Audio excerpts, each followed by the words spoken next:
দেশে ক্রিকেটের মসনদে বসে প্রথমবারের মতো যুব ক্রীড়া উপদেষ্টা আসিফ মাহমুদের সঙ্গে সাক্ষাতে জাতীয় ক্রীড়া পরিষদে বিসিবির নতুন সভাপতি আমিনুল ইসলাম বুলবুল আলাপ শেষে জানান, এনএসসি এবং বিসিবির মূল লক্ষ্যই এখন হচ্ছে ক্রিকেটের বিকেন্দ্রীকরণ করা।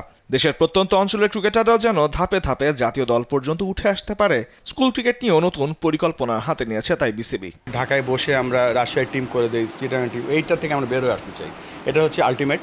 বাট আমরা গ্রাসরুট ক্রিকেটে যেন একটা গ্রামের ছেলে যেন ক্রিকেট খেলতে পারে, সে যেন উপজেলায় আসতে পারে, তারপর সে জেলায় আসতে পারে, বিভাগে আসতে পারে, আলটিমেটলি ন্যাশনাল লেভেলে আসতে পারে। সো এটা ক্ষমতার বিকেন্দ্রীকরণ নয়, ক্রিকেটের বিকেন্দ্রীকরণ করব।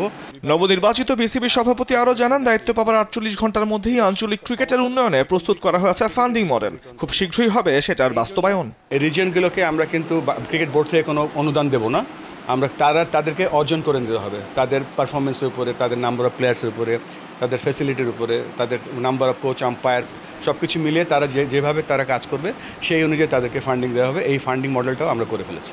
এছাড়াও বাংলাদেশের সাবেক এবং বর্তমান অনেক ক্রিকেটারই রয়েছেন মাহমুদুল্লাহ রিয়াদ এবং মুশফিকুর রহিমের মতো, যারা কিনা কোচ হিসেবে কাজ করতে চান বাংলাদেশের ক্রিকেটের উন্নয়নে।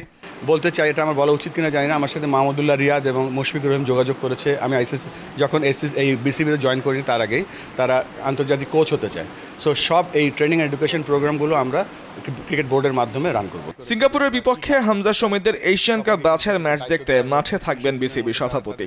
ঘরে মাঠে বাংলাদেশ জয় ছিনিয়ে আনবে, এমনটাই প্রত্যাশা এই নতুন বসের। ট্রিপল সেঞ্চুরি করব। তামিমুর রহমান, স্পোর্টস ডেস্ক, দেশ টিভি।